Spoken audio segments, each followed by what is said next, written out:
আসসালামু আলাইকুম প্রিয় জনগণ, কি অবস্থা সবার? আজকে বানাবো খুবই স্পেশাল একটা রেসিপি যেটা আমি খাওয়ার জন্য অনেকদিন ধরে ট্রাই করছি, বাট সময়ের অভাবে এই রেসিপিটা বানানো হচ্ছে না। ভাবছিলাম বাজার থেকে ইনটেক মাংস কিনে এই রেসিপিটা রান্না করব, বাট ফেসবুকে বা ইউটিউবে ঢুকিয়ে যখন আমি এই ভিডিওগুলো সামনে দেখি তখন মনে হয় দূর, কিসের মাংস কিনা কিসের কি, ফ্রিজে যা আছে তা দিয়েই কাজ চালাই।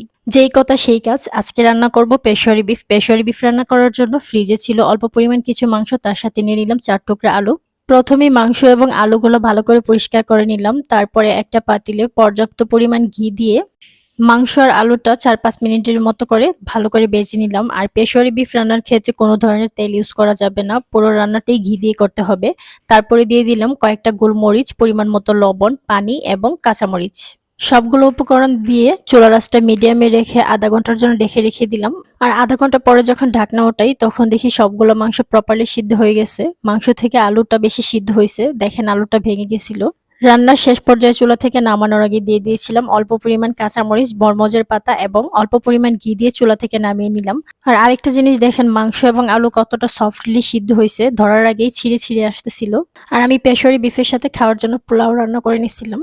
আমার মনে হচ্ছিল পোলাওয়ের সাথে পেশোয়ারি বিফটা খেতে একটু বেশি মজা লাগবে, যার জন্য পোলাও রান্না করে নিছিলাম। আর এই রান্নাটা করা এতটা ইজি, এটা যে কেউ রান্না করতে পারবে।